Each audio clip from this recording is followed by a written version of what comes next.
Este é o Sempre em Movimento, o seu podcast sobre saúde e inovação. A cada episódio, um novo olhar com diferentes especialistas do setor. Venha com a gente aprender e, é claro, se inspirar.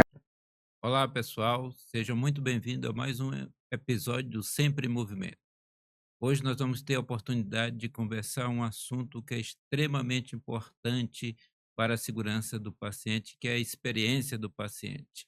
E nada melhor do que trazer aqui Dr. Salvador, uma das pessoas entusiastas dessa ferramenta, dessa introdução da experiência do paciente no Brasil e no mundo.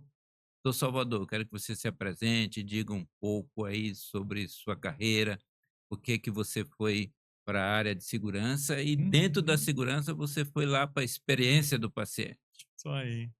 Bom, primeiro te agradecer por estar aqui, pela oportunidade, um prazer estar contigo, sempre fostes para mim uma referência aí, e estar aqui conversando contigo, para mim, realmente estou me sentindo bastante honrado. Eu sou, como já percebeu pelo sotaque, sou de Porto Alegre, sou gaúcho, a gente não tem como esconder, né? Me formei pela PUC do Rio Grande do Sul, em 96, e trabalhei com cirurgia há muito tempo, cirurgia geral e transplantes. Eu fundei o serviço de transplantes lá do Hospital São Lucas da PUC, trabalhávamos com pâncreas e rim, transplante de pâncreas e rim. E isso acabou, como estávamos envolvidos na gestão do serviço de transplante, acabei gostando de gestão, comecei a lidar um pouquinho mais com gestão hospitalar. Veio um convite, acabei sendo o diretor, o auxiliar do diretor técnico, um assistente do diretor técnico do hospital, isso lá por 2007, 2008, e comecei a lidar um pouco com qualidade, com plano de ação, com ferramentas. Até que no ano de 2013, com o advento da nossa portaria 529 do Ministério da Saúde, o meu diretor me chama e me diz que, olha, temos que montar um núcleo de segurança do paciente, né? E eu meio sem saber exatamente do que se tratava, Branco, até de uma maneira bastante preconceituosa. Eu li a portaria, eu li a RDC 36 da Anvisa e disse, nossa, mas isso aqui talvez seja melhor um enfermeiro lidar com isso, né? Ou quem sabe até um administrador. E eu brinco até hoje com que o meu diretor na época fez a melhor coisa que ele podia ter feito para mim. Ele disse, "Ó, tu não tem escolha. Se tu quer o teu emprego, tem que ter um médico na portaria, tu é o meu assessor e tu vais participar disso." E eu agradeço demais para ele por ele ter feito isso, porque transformou minha vida, né? Eu realmente passei a estudar isso, descobri o quanto a gente pode causar de dano aos pacientes, né? O número alarmante de evento adverso que acontece nos hospitais. E realmente comecei a me dedicar muito, comecei a estudar, comecei a tentar entender o que a gente poderia fazer como núcleo de segurança do paciente para mudar isso, implementar protocolo, implementar sistema de notificação de incidentes, fazer mapa de risco da instituição, essas coisas todas aí que vocês são craque aí, que vocês já conhecem, né? E uma das coisas que me chamava a atenção em todos os fóruns que eu ia e continuo indo, né? Era aquela questão da gente envolver os pacientes, envolver os familiares no seu próprio cuidado, né? Que eu acho que é uma das últimas barreiras que a gente tem, das últimas dificuldades que a gente tem, né? Quando a gente vai implementando, eu acho que a gente vai trabalhando muito com os profissionais, a gente vai implementando processo, vai fazendo treinamentos, e acho que é um desejo hoje de todas as instituições de saúde de envolver mais o paciente, proporcionar uma boa experiência para ele, e eventualmente também promover uma educação de forma que ele possa ser um agente ativo do cuidado, né? Então foi através dessa dor que eu acabei me dedicando um pouco mais a esse envolvimento direto, o engajamento do paciente na sua própria segurança e, por consequência, né, a experiência do paciente também. Muito bem, com você um pouco da seu movimento é bem parecido com o movimento, esse movimento internacional pela segurança do paciente, né? Uhum. E são pessoas que começaram a olhar aquilo, e tem algo errado no Uhum. sistema. Exato. E aí como a gente pode contribuir?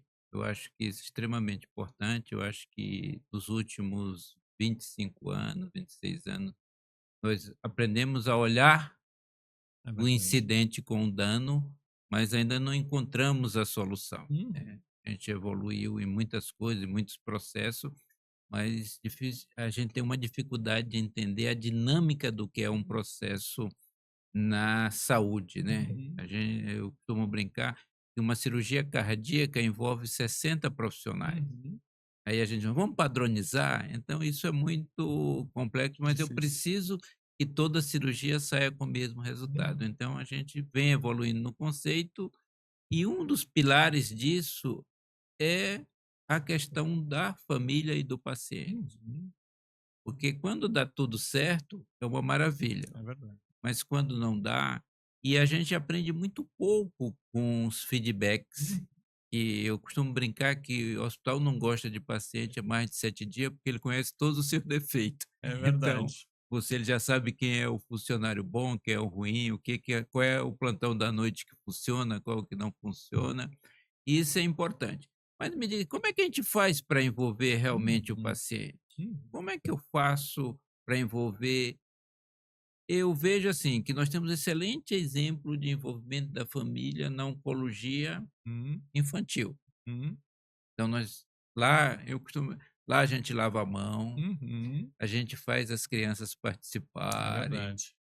fazem as famílias questionarem e É tal. verdade. Por que esse sucesso todo não é reproduzido nas outras áreas da medicina? É. Me diga qual é o mistério. É. Bom, eu não tenho a resposta de US$ 1 milhão, né? Essa sua pergunta é a pergunta difícil. O que a gente enxerga, Branco, é que acho que depende muito da maturidade institucional, né? Existem instituições que eu acho que estão mais maduras do ponto de vista de cultura de segurança e que entendem a relevância realmente de fazer isso e acabam incorporando nos seus processos não só a ausculta ativa do seu paciente, mas o envolvimento dele mesmo no seu próprio cuidado. E acho que aí tem uma transição cultural, né? Nós que nos formamos, vamos dizer assim, antes da década de 90 ali, né? Um pouquinho. Eu acho que a nossa formação foi muito paternalista, né? Uma medicina muito paternalista, né? Um médico muito hierarquizado, vamos dizer assim, detentor do conhecimento técnico, e eu faço isso, eu faço aquilo, e você me siga, né? Você, o paciente, tem que fazer isso. E o que nós estamos propondo é uma coisa bastante disruptiva, né? Uma coisa do médico que é muito mais um conselheiro, né? É uma pessoa de apoio, uma pessoa que trabalha em conjunto com o maior interessado, no final das contas, que é o paciente, né? O maior interessado, ele não é o médico, né? É o próprio paciente que é o maior interessado nisso, né? Então, eu acho que tem um pouco disso, acho que a nossa dificuldade é que nós estamos vivendo esse momento de transição. Eu tenho para mim que essas novas gerações, os millennials, os Z, os que estão vindo nessas gerações mais recentes, eles já têm uma visão um pouco diferente desse processo participativo. E eu sou do grupo otimista, Branco. Eu acho que em alguns anos aí a gente vai ter uma participação muito mais ativa deste usuário final, paciente, familiar, uma questão de sociedade mesmo e cultural, né? Então, é o que eu imagino, mas vejo vários cases, assim, vamos dizer assim, no Brasil aí, da gente conseguindo envolver mais o paciente ativamente. Eu gosto muito, como exemplo, Uhum. o caso da Marta, né? Uhum. Aquela menina que morreu na Inglaterra. Marta Mills. Isso. A mãe dela fez todo o movimento. Uhum. E uma das coisas na regra Marta, Uhum. ela coloca uma questão lá que todo hospital hoje, Uhum. no Reino Unido, o paciente pode solicitar uma segunda opinião. Tem o direito, Tem né? um direito de É. solicitar e a estrutura do hospital tem que ter um grupo capaz de atender essa demanda. O que você achou dessa medida? Você acha que é uma evolução? Isso vai implementar? Porque se a gente parar para pensar, o caso Marta foi em 2021, Uhum. a regra sai em 2025, Uhum. 2020, não, 2020, abril de 2025. É Uhum. abril, 24, eu é o acho. 24. 24. São 3 anos Isso, depois. isso. A aviação jamais aguentaria ter É uma verdade, recomendação é que verdade. demorasse tanto Tanto tempo, né? tempo, É né? verdade. Como é que você viu essa É, questão do paciente questionar uma conduta, questionar um diagnóstico, pedir uma é. segunda opinião? Como você vê isso? Eu vejo com alegria, eu vejo, na verdade, o meu trabalho hoje, né, na Safety for Me é fazer isso, né, Branco? É instruir os pacientes a questionar, é instruir os pacientes a se proteger do evento, é pedir uma segunda opinião, porque eu acredito demais nisso, né? Eu acredito que nós sabemos a importância, a relevância do fator humano quando a gente erra nos eventos adversos, né? Então, conversávamos antes sobre a dificuldade que a gente tem sobre padronizar processos, seja em cirurgia cardíaca, ou seja numa cirurgia menos complexa, né? E qual é a grande dificuldade da padronização de processo? É a padronização do trabalho das pessoas, né? Quanto mais pessoas envolvidas, maior a complexidade disso.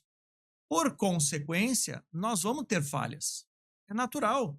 Nosso relatório original lá de 1999 já falava, né, que o erro é humano. A gente sabe que se estiver na nossa mão, a gente, por mais expert que você seja, por mais treinado que você seja, num determinado momento de fraqueza, fragilidade, esquecimento, você pode falhar. Então é natural que a última barreira possível para evitar um evento adverso é o próprio paciente. Se todos nós falharmos ao longo do caminho da jornada do paciente, qual é a última chance do paciente? É ele mesmo ou seu familiar. Então, o que a gente faz hoje na Safety for Me é exatamente isso. A gente instrui os pacientes da importância da lavagem das mãos, da importância da pulseira de identificação para que não faça um exame trocado, um procedimento trocado nele. Ensinar para o paciente o que ele pode fazer para nos ajudar, para evitar uma queda.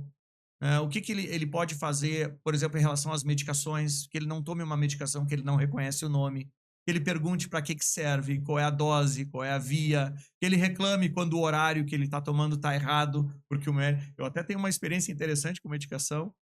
Quando comecei com o núcleo de segurança no hospital da PUC, para fazer um teste, eu comecei a imprimir uma terceira via da prescrição e eu entregava para o paciente. E dizia para ele, esses aqui são os seus medicamentos. Quando o pessoal da enfermagem vier lhe trazer, o senhor pergunte qual é o medicamento que o senhor está recebendo e o senhor verifique se está no horário correto e tal. Eu não preciso te dizer que foi um grande problema, né? Que aquilo foi bastante disruptivo. Então, estou te contando essa história toda para te dizer que eu acho que a regra de Marta é sensacional. Né? E isso, acho que a dificuldade que teve desse período é porque ela mexe com a nossa onipotência ou prepotência, como quiserem chamar, né? Essa coisa de que eu sou médico, eu sei, eu sou dono da verdade, a conduta que eu estou tomando está correta. Não necessariamente, talvez até esteja correta, mas que bom. Vou chamar o Dr. Branco para avaliar aqui no meu paciente se eu estou fazendo realmente uma conduta correta. Eu acho que isso até reforça a relação com o médico assistente da pessoa, né? Então eu vi com muito bons olhos e entendo que nós estamos vivendo um processo realmente de mudar uma regra, Branco. Então acho que a demora para que isso realmente fosse efetivado no sistema, ela se dá justamente porque nós estamos quebrando barreiras, né? Barreiras estão muito arraigadas ainda nesse conceito paternalista de entrega de saúde. Essa é a minha visão. Muito bem, é bastante interessante isso, porque a gente fala que a gente tem que aprender com erro. Isso você vê, todo mundo fala bonito, mas a gente pratica muito pouco isso. Então, o exército americano, apesar de tudo, se posso falar do América, mas eles têm uma coisa bastante interessante no processo de uma batalha. Ao término de uma batalha, antes deles irem descansar, tomar banho, tem uma discussão sobre o que eles esperavam, o que aconteceu e o que eles aprenderam. Perfeito. Isso é uma pequena ferramenta simples, mas teria alto impacto na saúde. Com certeza. Porque a gente olha um processo, modifica ele, fica bonitinho, a partir de lá a gente não olha mais aquele processo. Verdade.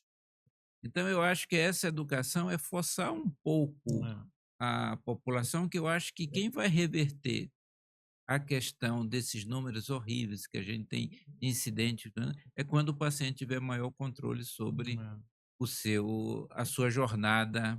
O que você acha disso? Você concorda? Eu concordo Ou plenamente. você acha que com eu isso. estou alucinado? Não, eu acho que você está certíssimo e te diria mais, né? A gente, quando examina os eventos adversos das instituições, e tu és consultor aí há quantos anos, já deve ter visto isso em inúmeras instituições de saúde, a gente vai olhar o número de eventos adversos graves, por exemplo, numa instituição, tá lá, tem um número, eles reportam, porque é grave, ele aparece, o erro aparece, né? Mas quando a gente vai olhar o near miss, ou então um incidente sem dano, alguma outra coisa, os números são muito subnotificados, né? E aí eu acho que tá a questão da nossa prepotência ou onipotência, aquela coisa de admitir o erro, né, Branco? Porque para a gente poder aprender com o erro, acho que a primeira coisa é a gente identificar que a gente errou, né? Então, ferramentas como essa aí do debriefing, né, de tu poder avaliar, preparar o caso, como é um checklist de uma cirurgia segura, né? antes de a gente fazer a incisão ali no sign-in, no time-out, a gente está preparando tudo para fazer o procedimento correto. E, teoricamente, no sign-out, né, naquele momento de saída ali da sala cirúrgica, antes de sair, teríamos que fazer esse momento de aprendizado com o time, né? Mas, infelizmente, a gente não tem essa regra ainda. E acho que tem uma raiz, Branco, que é na nossa formação médica, né? Eu acho que nós deveríamos ensinar isso obrigatoriamente para os estudantes da faculdade. Você não poderia entrar num ciclo assistencial, começar a estudar cardiologia, neurologia, cirurgia, seja lá o que for, se não tivesse uma formação mínima básica em protocolos e processos, né? Porque isso realmente faz a diferença. Não adianta tu seres um cirurgião brilhante lá, saber tudo sobre a cirurgia cardíaca, dissecção do arco aórtico, mas não entender, né, a questão processual, a complexidade, como tu referisse, de uma cirurgia cardíaca, né? Então a gente tem que estar mais atento a isso. Eu acho que tem sim uma questão de formação aí que a gente precisa mudar. Me conta aí tua experiência de como o profissional de saúde, a organização, o hospital está se adaptando a essa nova realidade. Quando vem um feedback da família, como é que eles estão interpretando isso? Eles acham isso saudável? Eles acham que estão questionável? Isso é possível no serviço privado? Isso é possível no serviço público? E essas ferramentas? Acho que é extremamente possível. Eu tenho percebido uma transformação, felizmente, nesses últimos anos. Talvez eu esteja com uma visão um pouco enviesada, né? Porque eu acabo trabalhando com as instituições que estão mais ávidas a isso, estão mais abertas a isso. E, como eu te comentei, a Safety for Me, a nossa plataforma, ela trabalha durante a internação especial. Ela acompanha toda a jornada, mas o grande diferencial que a gente tem no mercado é que a gente trabalha com o paciente desde a sua internação no hospital, acompanhando, com canal de comunicação, com educação, com um sistema de avaliação da segurança, inclusive. Muito bem. Nós, quando começamos a trabalhar com isso, começamos a implementar nos primeiros hospitais, eu era muito mais entusiasta e eu queria fazer isso para todo mundo, Bruno. Então, eu tive algumas experiências muito boas, tive algumas experiências muito ruins, né? Preciso te dizer isso. E qual foi a diferença dos hospitais que tiveram uma experiência boa com a experiência ruim? Era o nível de maturidade em cultura de segurança da instituição. Então, se tu tens um hospital onde tu não tem um núcleo de segurança estruturado, ou pessoas falando sobre os protocolos, ou discutindo causa raiz de evento adverso e tal, eles não vão aceitar feedback, porque eles não estão prontos para isso. Talvez eles aceitem o feedback do paciente em relação à higienização do quarto, se o banheiro estava funcionando ou não, o ar-condicionado, né? Se a comida estava fria, se estava boa ou não estava. Talvez nesse nível mais superficial, né, do atendimento, né, que eu digo é um nível hotelaria. Isso não é um nível assistencial, né? Esse é o nível hotelaria, né? Talvez esse feedback eles até aceitem, mas mesmo não aceitar, meio de cara torta, né? Em compensação, quando tu tens organizações que já estão mais maduras no conceito de segurança do paciente, esse feedback é ouro em pó. Eles adoram, eles estimulam, né? Então, eu tenho algumas instituições que eu estou trabalhando hoje, que já trabalham há bastante tempo, desde 2013, com núcleo de segurança, processos estruturados, com treinamento dos times, desenvolvimento de liderança, enfim, com toda a metodologia que a gente conhece de segurança do paciente. Nossa, quando a gente chega, eles desejam que a gente pergunte e interaja cada vez mais com os pacientes, né? Porque eles entendem que aquilo ali é que vai fazer a mudança, vai fazer o plus do serviço deles, né? Então depende muito de instituição para instituição. Mas a notícia boa é que cada vez mais eu vejo instituições se aprimorando nas questões relacionadas à segurança do paciente e mais abertas a esse feedback. É que nós temos eu acho que o maior desafio do sistema de saúde, tanto público como privado, é a questão do acesso. Uhum. O acesso é um problema, como eu gerencio isso. Se você vai hoje numa UPA de São Paulo, por exemplo, você tem uma demanda muito grande, Uhum. ou em qualquer grande cidade do Brasil, e eu não consigo ainda ter um fluxo de identificação um paciente mais grave que eu É não estou verdade. olhando, porque eu tenho, às vezes, a atenção primária naquela cidade não atende, eu estou cheio de verde e azul Uhum. na UPA, o amarelo está lá esperando há um certo tempo e o vermelho é atendido de prioridade. Esse amarelo tem muita É dificuldade. verdade. Então, eu preciso começar a pôr também essa informação dentro do atendimento, do Uhum, acesso, uhum, em que eu possa dar um certo suporte para aquele paciente que uhum. chega nas unidades de atendimento, de emergência e urgência, seja hospital público ou privado, Uhum. para que ele tenha uma voz.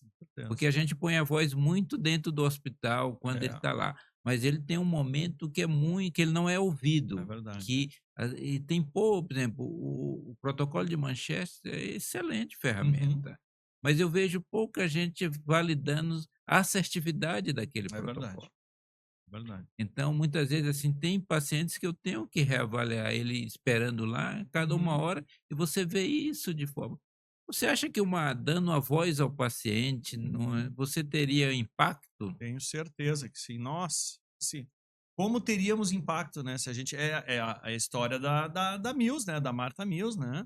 Se tivessem ouvido a mãe dela. Claro, nós estamos falando ali de um ambiente de internação, né? Ela teve um traumatismo e ela estava internada alguns dias, e a mãe foi notando a piora. Mas eu acho que isso vale para qualquer instituição de saúde, seja na atenção primária, seja numa unidade de emergência, né? Não tenho dúvida, né, de que a gente pode realmente mudar desfecho, né? Eu tenho, na nossa experiência, Branco, a gente começou, por razões óbvias, ouvindo os pacientes dentro da estrutura hospitalar, né?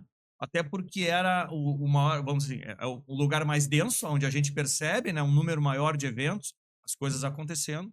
Vamos dizer, que é onde o mato está mais alto, onde a gente tem mais oportunidade de melhoria, né? Mas a gente vem lentamente expandindo a nossa ausculta, né?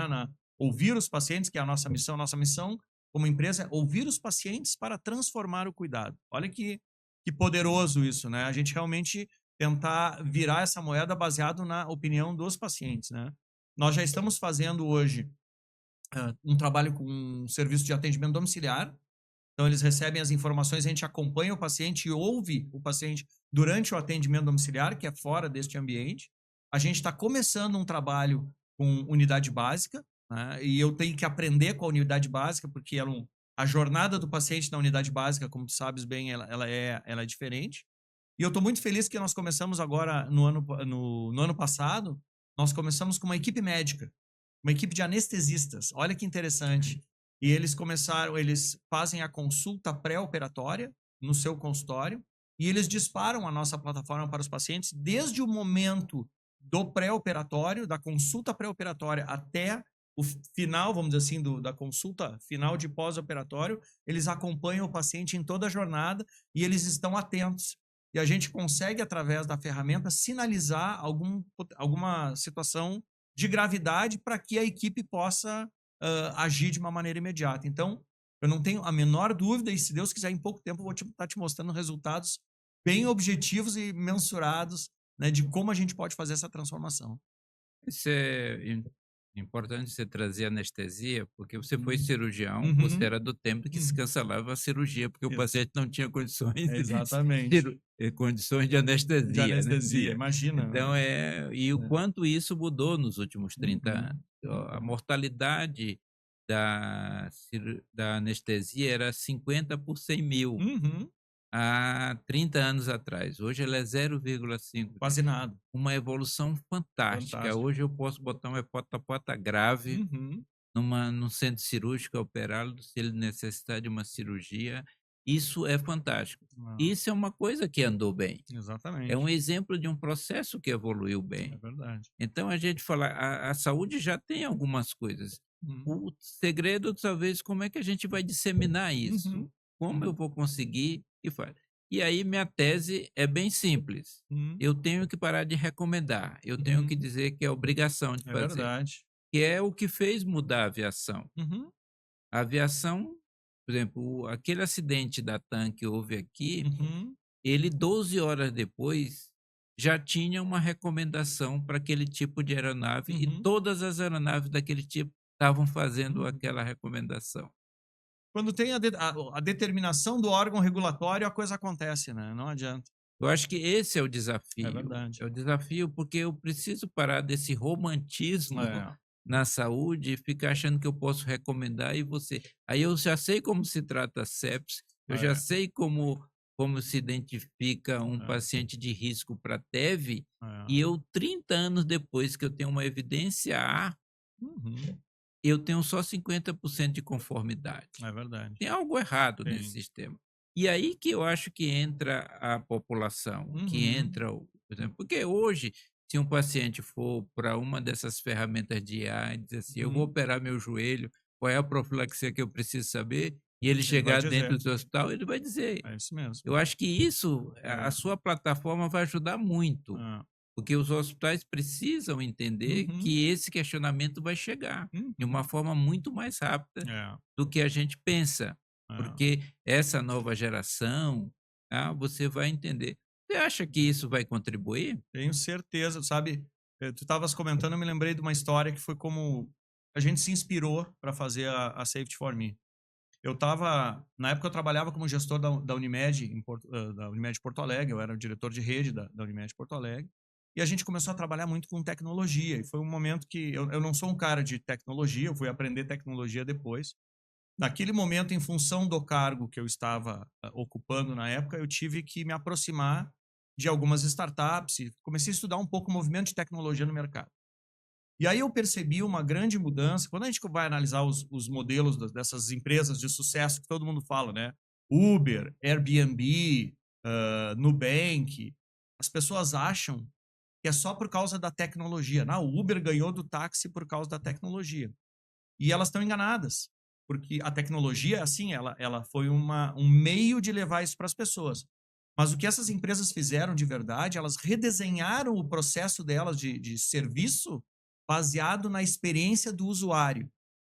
Eu gosto muito do exemplo do Uber, né? Porque o Uber agora é porque é mais barato, é porque não é, gente. Eles estudaram e assim, o que era melhor? Pegar um táxi que às vezes estava mal cuidado, o motorista às vezes estava né, não estava nem limpo, nem tinha tomado banho, um táxi sujo e tal.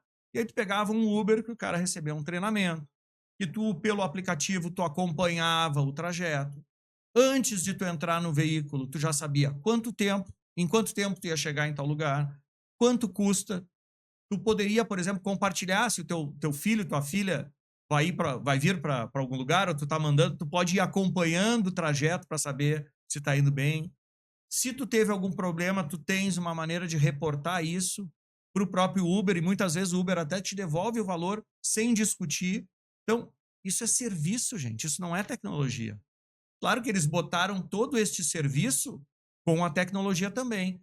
E eu pensei, nossa, por que a gente não faz isso no mercado da saúde? Essa foi a grande sacada, né? Como que a gente dá voz para o nosso usuário final? Porque o nosso usuário final, ele é o paciente. É o seu familiar, é o seu cuidador que está lá, né?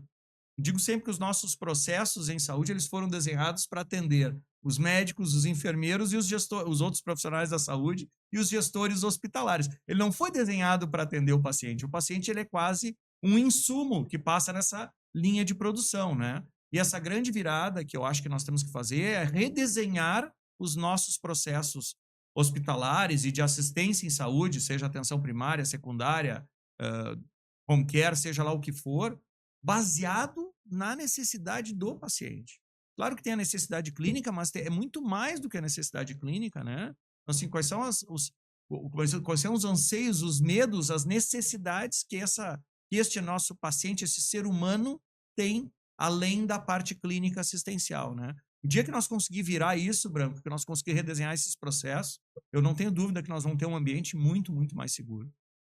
Você acha que o Safety for Me, ele ajuda a melhorar a qualidade de segurança e ajuda a fidelizar o cliente na Com sua certeza. organização? Eu tenho dados de hoje já bem estruturados com isso, Branco. Assim, nós estamos já em 19 instituições no Brasil. Né? Nessas 19 instituições, a gente tem percebido algumas coisas bem interessantes para compartilhar contigo. Tem um canal dentro do Safety for Me que o paciente é acionado logo que ele entra no hospital. Né? Ele recebe uma mensagem de boas-vindas. O hospital diz lá, prezado fulano, é uma honra que você escolheu nossa instituição para lhe atender. A sua segurança é prioridade para nós. clique no link abaixo e interage com a gente. Aí tem algumas funcionalidades e uma delas é um canal Fale com a Equipe. Que ele pode, em tempo real, se comunicar com o médico, com o enfermeiro, com o gestor hospitalar. A gente montou um sistema de comunicação com o hospital que está utilizando para que a pessoa receba em tempo real isso, né? Muito bem. Analisando os dados que vêm através deste canal Fale com a Equipe do Safety for Me, de 30% a 35% das mensagens que os pacientes mandam acabam gerando notificação para o núcleo de segurança. Claro que as outras 65, 70 vêm. A comida estava ruim, o estacionamento está muito caro, já autorizaram a minha cirurgia ou não, enfim, uma série de questões outras burocráticas que estão muito mais ligadas à ouvidoria, hotelaria e está tudo certo. O paciente ele não tem a obrigação de saber se isso é uma notificação ou não. Ele identificou um problema e ele quer falar com a equipe. Com esta informação, nós é que temos que classificar essa informação e dar o destino adequado para ela. Então, tu imagina o seguinte, nessas instituições que estão utilizando o Safety for Me, nós temos aproximadamente 30%, de 30% a 35% de notificação gerada pelo próprio paciente. Olha o incremento de notificações para os núcleos de segurança, né? E a gente mede isso, né? A gente fez uma modificação do Net Promoter Score. Esse foi o motivo da minha viagem para San Diego. Por que eu fui morar fora, né? Eu fui fazer um pós-doutorado e eu estava procurando, na época eu estava com o Safety for Me na cabeça, eu estava procurando alguma ferramenta para tentar medir a percepção do paciente em relação às metas de segurança. As 6 metas de segurança. E, olha, estudei, procurei, até inclusive, se conheceres alguma coisa, me diga, que eu realmente não encontrei nada. E aí, discutindo com o meu orientador, ele me perguntou o seguinte, tá, mas o que vocês utilizam no Brasil? Vocês utilizam alguma ferramenta? Eu disse, olha, a única coisa que nós utilizamos é o NPS, que é o Net Promoter Score, mas ele analisa satisfação, ele não, né? Está, mas o ambiente, as pessoas já estão acostumadas a botar o dedinho ali nos emojis, né, de 0 a 10 e avaliar se não, já estão. E por que a gente não faz uma pequena modificação? A gente mantém a estrutura metodológica e a gente modifica só a pergunta, porque o NPS ele permite isso, né? Tu pode ter avaliar a satisfação ao longo de toda a jornada, ou tu pode fazer uma avaliação de uma situação pontual e perguntar isso para o paciente.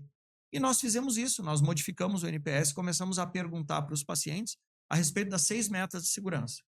Por exemplo, prezado Branco, baseado na sua percepção de como a equipe assistencial higieniza as mãos, você recomendaria este hospital para quem precisa de atendimento em saúde? Isso, como um paciente, tu tem condição de avaliar. Pode ser até que o profissional higienizou as mãos fora do quarto e tu não viu, mas tu tens como paciente alguma percepção. E talvez isso até ajude a botar, por exemplo, um dispenser de álcool gel do lado do leito do paciente e estimule para que o paciente veja, olha, o meu médico, minha enfermeira, sempre que vem me atender, eu vejo que ele lava as mãos aqui do lado antes de me tocar. Então a gente começou a medir isso, a gente está chamando isso, Branco, de NPSS, ou Net Promoter Score da segurança do paciente, né?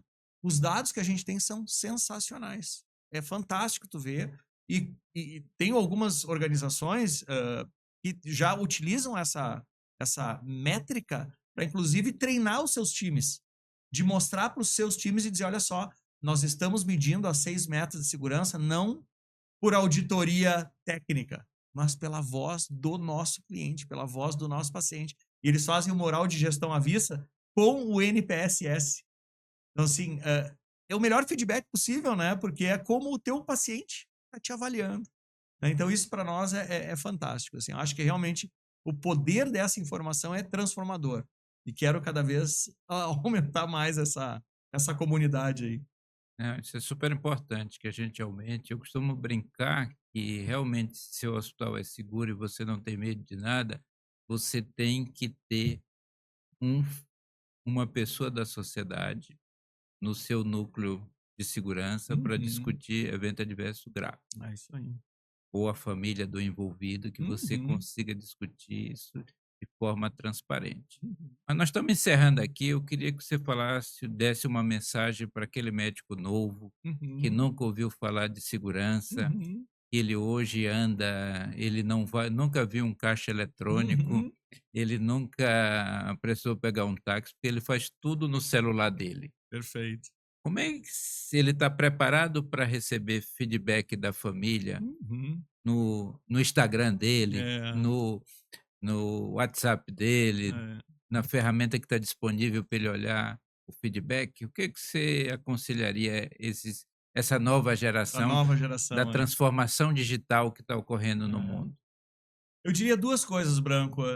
Essa tem sido uma pergunta que as pessoas têm feito com bastante frequência. Eu ainda estou ligado à faculdade, à PUC, né, do Rio Grande do Sul, e a gente tem essa responsabilidade de formação desses jovens médicos que estão vindo aí. A primeira coisa que eu diria é o seguinte: eh, as pessoas estão muito preocupadas com inteligência artificial, com blockchain, e eu digo que a verdadeira revolução da saúde é, para mim, segurança do paciente. Até escrevi um livro sobre isso, chama-se Segurança do Paciente, a verdadeira revolução da saúde. Porque o dia que nós realmente seguirmos e chegarmos ao zero dano evitável, a gente vai ter transformado o nosso mercado. A gente sabe, por exemplo, quanto custa, né, os eventos adversos, né, e se a gente utilizasse esse dinheiro do custo do evento adverso para oferecer mais acesso, por exemplo, né, a gente ia fazer aí 25, 30, 40% a mais de receita para poder trabalhar em saúde. Então, a primeira coisa que eu diria para eles é o seguinte: segurança do paciente, ele é multidisciplinar e é obrigatório. Não se pode exercer medicina sem ter os conceitos básicos de segurança do paciente. Tem que entender. A gente faz um juramento, Branco, quando a gente se forma, o juramento hipocrático, né? First do no harm, né? O primo non nocere. A gente jura isso. E no nosso dia a dia a gente se esquece. Então não existe justificativa para um jovem estudante de medicina, um residente, examinar um paciente, como os meus residentes fizeram muitas vezes e eu vi, sair do quarto de um paciente infectado e ir para o outro sem lavar as mãos. Eles não são estéreis. Então, eles têm que seguir o protocolo. Segurança do paciente não é panaceia, é conhecimento básico. Essa é a primeira coisa que eu digo. E a segunda coisa, que a gente se desarme da nossa prepotência, que a gente tenha um pouco mais de humildade e entenda que a voz do paciente é extremamente importante.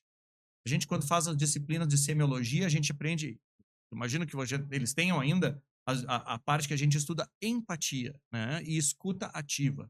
Escuta ativa é sentar e ouvir o que as pessoas falam, né? A gente sabe que hoje, nesses atendimentos em consultório, assim, por vezes, os pacientes nem sentam, né? O médico nem olha na cara do paciente. O que eu posso te ajudar? Ele baixa a cara para o computador ou então para uma folha de papel, a pessoa fica falando, ele dá uma receita, um pedido de exame e vai embora. Isso não é medicina. A medicina que eu fiz e a medicina que eu acho que é a medicina correta é tu sentar na frente da pessoa e realmente ouvir o que essa pessoa tem para te dizer. Fazer uma história familiar, fazer uma história médica pregressa, entender o que está se passando na vida dessa pessoa, porque isso tudo vai ser importante para te encaminhar o tratamento. E para isso a gente tem que se desarmar, Bra. A gente tem que realmente se desarmar, estar aberto para o feedback dos pacientes, dos familiares, entender que eles são o principal interessado no nosso trabalho. E é com isso que a gente vai entregar uma medicina de qualidade. É, estamos encerrando o programa. Eu vou dizer uma coisa aqui que eu acho importante hoje. A gente falava muito assim, se eu tiver um comando de voz que consiga transcrever o texto e botar isso no prontuário, isso ajudaria a gente olhar novamente para o paciente. Essa Uhum. ferramenta já existe. Já existe. É isso Então, mesmo. precisamos trazer e parar com essa resistência. Uhum. Com certeza. Então, eu acho que foi muito bom conversar com você, Da Salvador. mesma forma. Mostra aí, né, uma oportunidade de a gente ver pessoas que, eu disse assim, continuam na luta. Mesmo.